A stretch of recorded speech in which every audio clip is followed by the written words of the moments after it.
Leila. Good morning, Good Dr. to see you. Abbasi. How was your weekend? It was great. How was yours? Great. Good.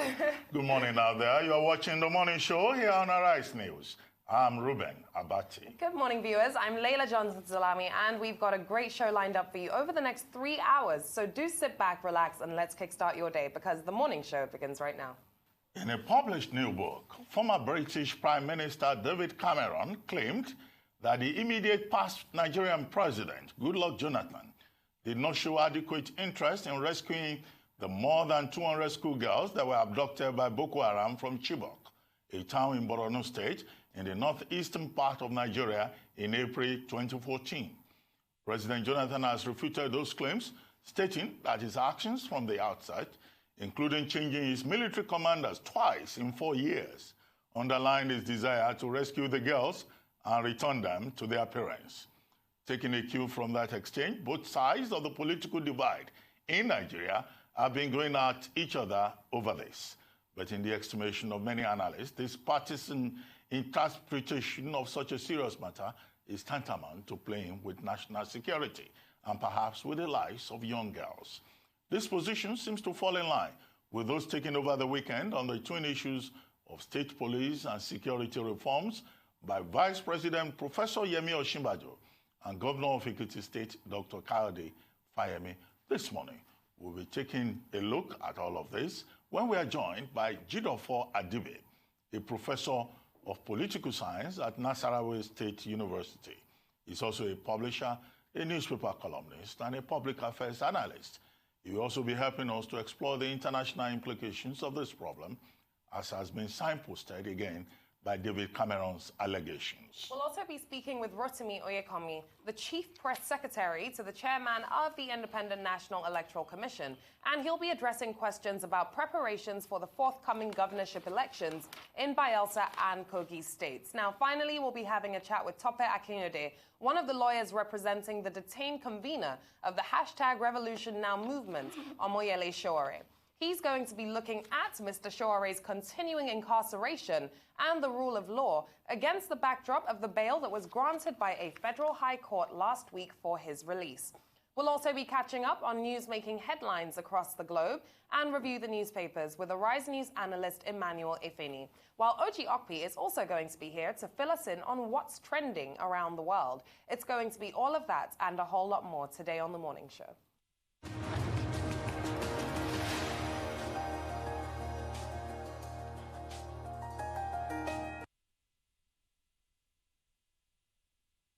Welcome back. You're still watching The Morning Show here on Arise News. It's now time for us to take a look at news stories making headlines around the globe.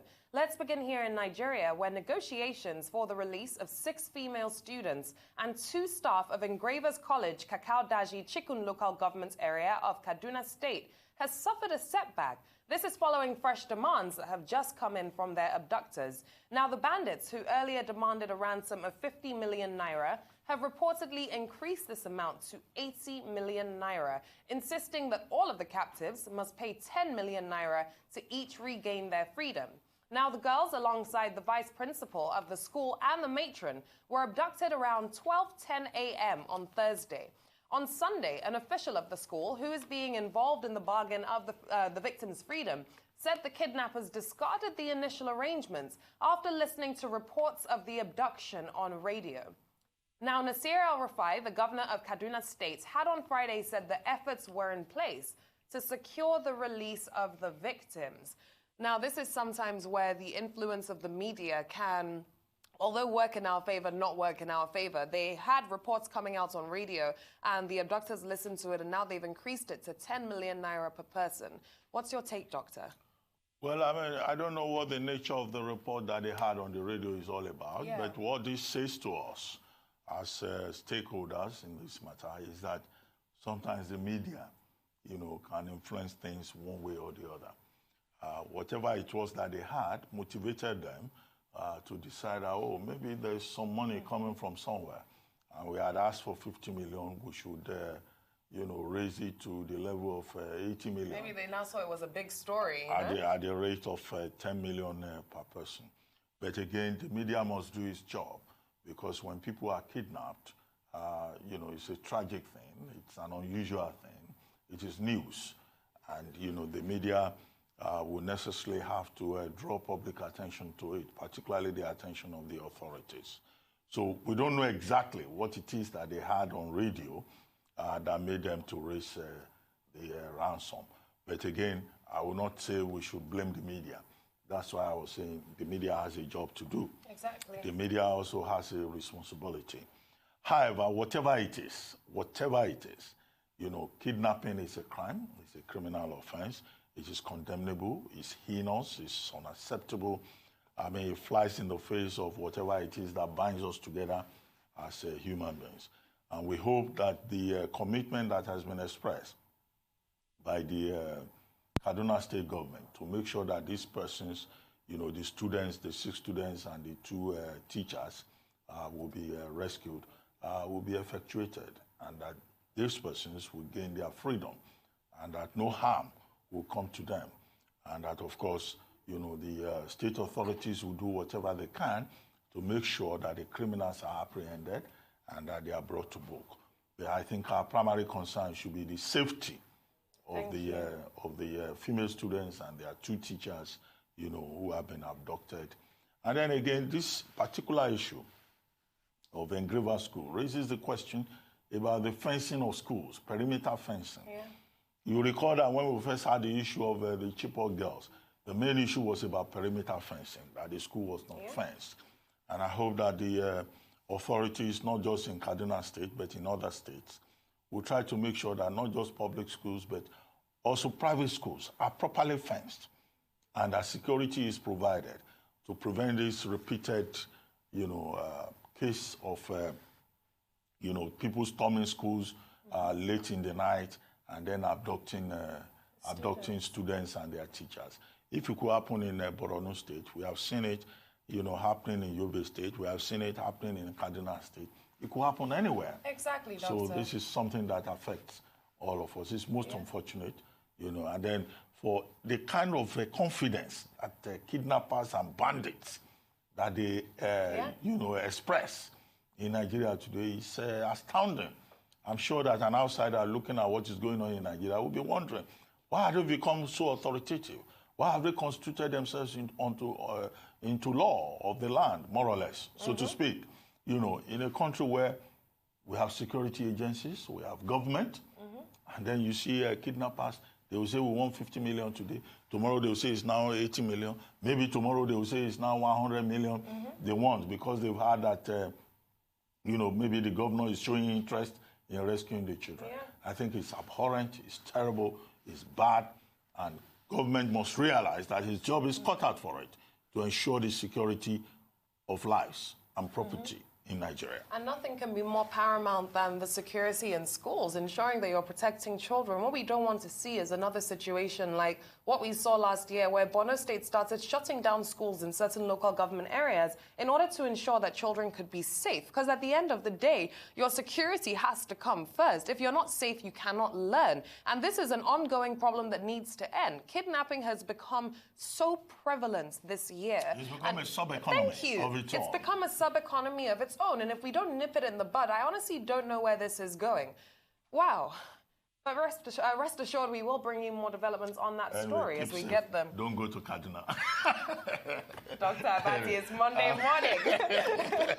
But still here in Nigeria, the proposed Bakassi Deep Seaport to be located in Cross River State is to gulp between $1.7 billion and $2 billion, according to figures that were released at the weekend by the Debt Review and Project Development Commission. Now, the commission, set up recently by the state governor, Professor Ben Ayade, told journalists in Calabar that the funds for the project would be sourced mainly from foreign investors.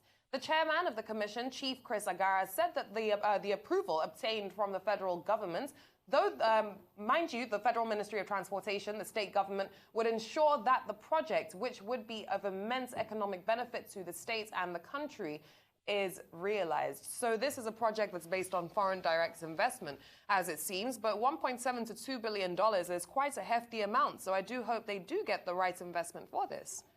Well, I mean, the last time we discussed this subject, I had taken a political view of it. And to say that, maybe I'm the one who doesn't have the information. Maybe I'm not properly well informed on the subject. I had raised the question. One, whatever we do to develop seaports is important. Deep seaports, either in Onitsha or in Apapa, because we have a crisis with our seaports. There is over-concentration on the seaports in Lagos. And as a result of that, you find a lot of problems, either in terms of transportation within the Lagos metropolis or in terms of the turnaround time at the port. And that it will be good for a country like this with such a wide maritime range, to be able to have seaports everywhere. So whatever is done in that direction is useful. And then, of course, what Governor Ayade said when the federal government gave the approval for the Bakassi deep sea port, what they call the business transaction approval. What he said was that it will help some hinterland states, particularly in the north, to have easier access, to the Atlantic, and which I think is something to be encouraged. So in terms of principle, it's okay. Whatever investment goes in there, as long as it is successful, we should encourage it. The other point, of course, is that this is not the first time we will have government focusing on a particular port as a way of extending the scope of ports that we have.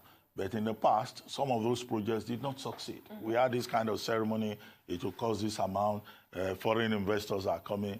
Take the Olokola deep sea port. What happened? It was abandoned. So we hope that this will not become another white elephant project and that it will succeed.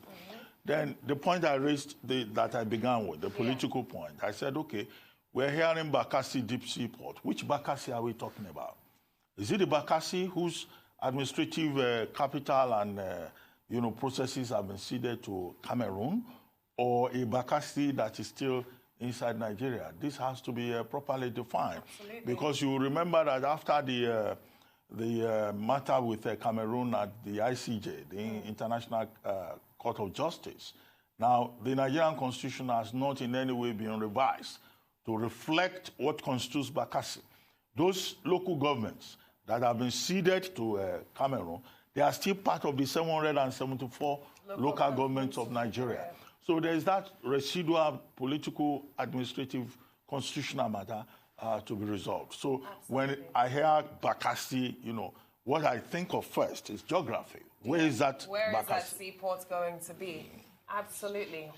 So but economically, if there is a Bakassi that is still inside Nigeria, then of course, but let them be sure that they will implement it well and that it will not be another. So basically what I'm saying, let me sure it's a Nigerian project right now. Let's go on a very quick break, viewers. As soon as we are back, the conversation and headlines continue. Stay with us. Welcome back. Thank you for staying with us on the morning show. Still on the news headlines and still on insecurity and banditry, Nigerian Governor Aminu Masari of Katsina State over the weekend explained that ongoing discussions with leaders of bandits terrorizing the northwest of the country is aimed at stopping the escalating violence in that particular region, pointing out that dialogue has become an option following the failure of force. Now, according to him, the discussions show that the bandits had understandable reasons for their actions, explaining the government felt that it was better to address their issues in order to find a lasting solution to the violence that had claimed many lives and property in the region. Meanwhile, a delegation of government officials from Niger Republic and their counterparts from Nigeria are billed to meet tomorrow with leaders of the bandits from the two countries in Jibia local government area of Katsina State. Now, this is to brainstorm on how to end cross-border banditry and other nefarious activities that are bedeviling the two countries. Tomorrow's planned meeting is against the backdrop of the recent attacks carried out by bandits from the neighboring Niger Republic on Katsina, Zamfara, Niger, and Kaduna states, despite the closure of the borders and the peace deals between the bandits and some northern states. Now, Doctor, this is an extremely controversial topic. Some people are very against the dialogue conclusion, and some people are for it, believing that maybe it's worth it. But my question is, how poor is our ability to react with force if we cannot get rid of banditry? And how do we then go about tackling higher levels of insurgency if we cannot even do it with force on this particular level? That's what's worrying. Well, I mean, you are quite right. The attempt by Governor Masari of Kaduna State and other governors of the Northwest, including the governor of Sokoto State and Zamfara State, to engage the bandits has been quite controversial. This is not the first time that Governor Masari is going to make an attempt to meet with the bandits. The last time he did it, we discussed the subject on this program, and we were wondering whether, in fact, this is the way to go. Yeah. But what bothers me is the governor saying that, the bandits seem to have a point. What point could they possibly have? Particularly as their activities border clearly, exclusively on the margins of crime. In fact, not just on the margins, criminal activities, simplicity. One would have expected that what government will do will be to make sure that these persons are apprehended, deploying all the resources of state and cutting off whatever oxygen is available to them. Yeah. But, Governor Masari and others, his counterparts, his colleagues in Niger Republic, they are trying to address the cross-border dimension of it and to see how perhaps with a dialogue they can get these bandits to lay down their arms and government can provide whatever necessary support for them. Well, let's see how it goes. I mean, on the face of it, you cannot say dialogue is a bad thing. Yeah. But I just think that in terms of the optics, governors, persons who are, in principle, chief security officers of their states, are sitting down with self-confessed bandits and trying to negotiate with them. Yeah. They will be negotiating from a position of weakness. Exactly. It will be a concession, of the integrity of the state to persons who are criminals, simplicity. People who should be arrested the moment they show up for the meeting. But I think that, Governor Masari and his colleagues in neighboring states in Niger, seem to have a different opinion. And I guess they should not do this strictly on their own. They should do it with the support, with the involvement of the National Intelligence Agency, Department of State Security, and other relevant, departments of state who have the institutional capacity to be able to process whatever comes out of that dialogue and to be able to track, in terms of follow-ups. Absolutely. Let's see how this goes and what comes out of it. Over to some global headlines now. Portugal's incumbent Prime Minister Antonio Costa's socialists have won a general election marked by a low turnout after presiding over a period of solid economic growth following years and years of austerity. Now, the Socialist Party took 36.65% of the vote, followed by the centre-right Social Democrats with 27.9%, according to near-total results from the Interior Ministry. Now, that left the PS, which has governed for the past 4 years, with the support of two smaller hard-left parties, with 106 seats in the 230-seat parliament, up from 86 seats in the outgoing assembly and just 10 seats short of an outright majority. Now, 4 seats still must be attributed according to the results of the casted broadcast abroad. And the election bucks the trend of declining centre-left fortunes and also the rise of far-right populist forces seen elsewhere in Europe. Let's take a look. The first is that the Portuguese want a new PS government reinforced to rule with stability in the horizon of the next term.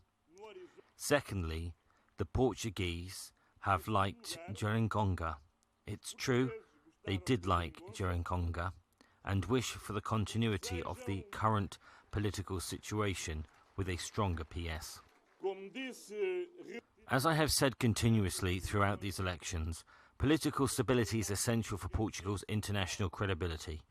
To strengthen trust that allows for investment, which generates more growth and the creation of more and better jobs that allows for less precarious conditions and improvement of families' lives and salaries. This election of PS is the guarantee for stability, common reason between the will to turn the page on austerity and the recovery of our country's international credibility. The guarantee of the reinforcement in the fight against inequality and to keep the books straight, the reinforcement of public services and the reduction of our public debt. Now, reinforced by this electoral result, we give more assurances to the Portuguese that we will keep steady in the path towards keeping the books straight and to reduce our budget deficit, and with the compromise to reduce public debt to figures below 100% of our GDP until the end of next term. So, Doctor, what's your take on the Portuguese election results? Well, I mean, as we've been told, low turnout, abstention rate of about 45.5%, and, 11 million voters in total in the process. And then you find the socialists winning, Antonio Costa's party. For the first time, the Christian Social Democrats, lost very badly, their worst outing since 1991. The Social Democrats, who won in 2015, lost to the socialists. But, in spite of all of that, the socialists, they will form a coalition government. Yeah. What Antonio Costa calls the contraption, is it Jericoncha, they call it, but unlike in 2015 when he needed so many minority parties to be able to form a government, this time around, the socialists will just need just one party for them to be able to get a majority in the 230-member parliament. But of course, what has helped the socialists in terms of, despite the low turnout, is the fact that under Costa, in the last few years, they've been able to reduce deficit. Even if there are complaints about nepotism, even if there are complaints about the cover-up, of theft of military hardware at a particular military base. But going forward, I think what will help the socialists will be not just forming the coalition, but also being able to sustain the achievement within the economy. Because in the last 4 years, they've been able to keep the Portuguese economy above the EU average. And then, of course, that's a country that is on the rebound.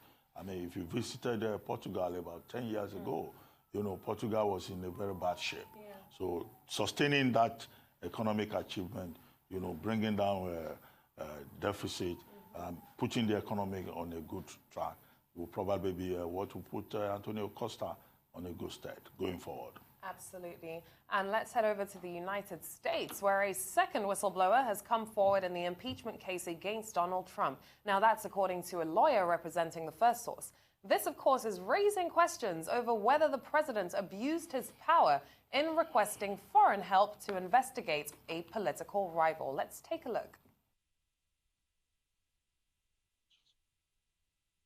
My apologies. Now, the latest informant is also an intelligence official who may have first-hand knowledge of the phone call between Trump and his Ukrainian counterparts, according to the New York Times. In transcripts of the call released by the White House, Trump asked the Ukrainian President Volodymyr Zelensky to investigate the Ukrainian business activities of Hunter Biden, son of Democratic presidential hopeful Joe Biden. So a second whistleblower has emerged. The impeachment case continues to get messier and messier. Donald Trump digging himself a deeper and deeper hole. Dr. Abbasi, what is your take on this? Well, I mean, as it is, it looks like the impeachment inquiry is a done deal. Mm-hmm. And I think that we may find ourselves in a situation where President Trump will be impeached. Mm-hmm. Whether he will be eventually removed from office now or not is another thing. And whether he will be impeached, he will be removed from office sooner or later is another thing. Mm-hmm. But of course, he and his lawyer, Giuliani,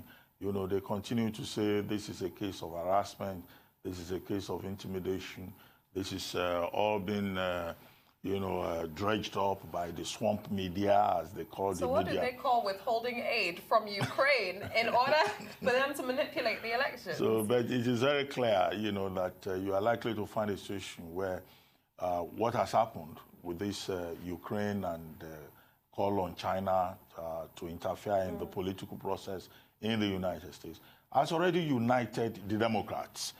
For the first time, about 235 Democrats in the House of Representatives, they're speaking with one voice, with the exception of maybe nine Democrats in the House of Reps who are holding out. And those 9 Democrats who are not supporting the others are persons from constituencies that were won by Donald Trump in the 2016 election. But then again, you have on the other side, many Republicans who are saying, look, this is, about the love of the nation, and that the president has crossed the line.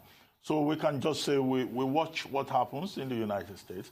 But I know that both in the United States and outside, there are many who think that, this is one misdemeanor or too many for President Donald Trump. Absolutely.